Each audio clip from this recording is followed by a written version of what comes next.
યાર મારે લોન લેવી છે પણ લોનની ઈએમઆઈ કેટલી હોવી જોઈએ, લોનનું ટેન્યોર એટલે કેટલા સમય માટેની લોન હોવી જોઈએ, આ બધું યાર ક્લિયર નથી. કેટલી રાખું મને ખબર નથી પડતી.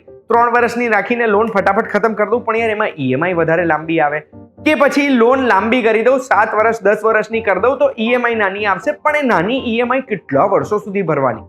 આ બધા સવાલો જો તમને થાય છે ને તો ધ્યાનથી સાંભળજો. હું તમને એક વાત કહું.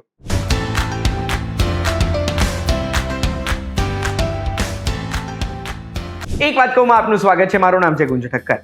આપણું ઈએમઆઈ કેટલું હોવું જોઈએ? તો આપણી જેટલી બી લોન ચાલતી હોય એનું ટોટલ ઈએમઆઈ છે ને, એવા ઘણા બધા એક્સપર્ટ્સ છે જેમણે આપણને રેશિયો આપી દીધો છે કે ઈએમઆઈ ટુ ઇન્કમ રેશિયો 30% હોવો જોઈએ. એટલે 10,000 કમાઈએ છે તો 3,000 થી વધારે ઈએમઆઈ ના હોવી જોઈએ. લાખ કમાઈએ છે તો 30,000 થી વધારે નહીં. 10 લાખ કમાઈએ છે તો 3 લાખ થી વધારે નહીં. 30% થી વધારે આપણો ઈએમઆઈ ટુ ઇન્કમ રેશિયો હશે તો આપણને તકલીફો પડશે. હવે આ ઈએમઆઈ કેટલું હોવું જોઈએ ને, એના માટે હું તમને કેલ્ક્યુલેશન કરીને સમજાવું છું. માની લો આપણે એક વાહનની લોન લેવી છે, 8 લાખ રૂપિયાની લોનની જરૂરત છે આપણને, 9% ઇન્ટરેસ્ટ રેટે મળે છે. આપણે જો 5 વર્ષની લોન લઈએ ને તો આપણું ઈએમઆઈ 16,600 રૂપિયા આવે.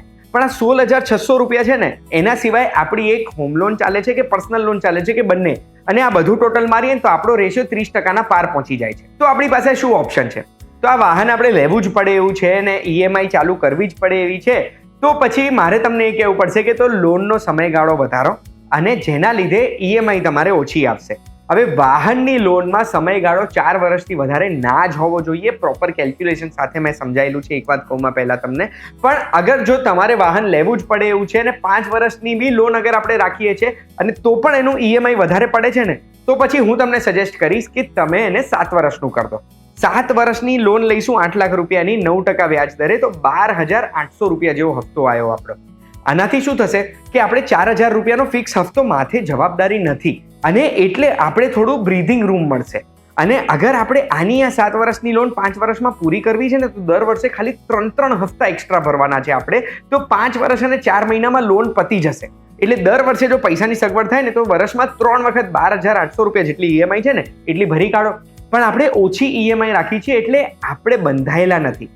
માની લો એકાદ ઈએમઆઈ બીજો અગર મિસ થઈ જાય ને તો એમાં આપણને એટલા બધા ચાર્જીસ ને પેનલ્ટી લાગે, જેના ઉપર જીએસટી પણ લાગે, અને આપણો સિબિલ સ્કોર ખરાબ થાય કે લાંબા ગાળામાં આપણને તકલીફ આપશે.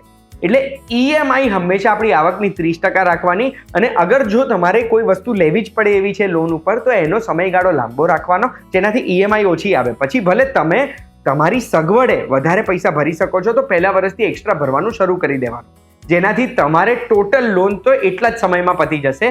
બસ તમને કોઈ કમ્પલ્શન નહીં હોય કે આટલા પૈસા ભરો જ, નહીં તો તમારો સિબિલ સ્કોર બગાડ દઈશો. આ ટૂંકા વિડીયોમાં એક બહુ જ ઇમ્પોર્ટન્ટ ઇન્ફોર્મેશન મેં તમને આપી છે. શું આ ઇન્ફોર્મેશન તમને કામમાં લાગી? કમેન્ટમાં મને જણાવો, ને આવી જ ઇન્ફોર્મેશન માટે એક વાત તો જોતા રહેજો. આપણે ફરી મળીશું.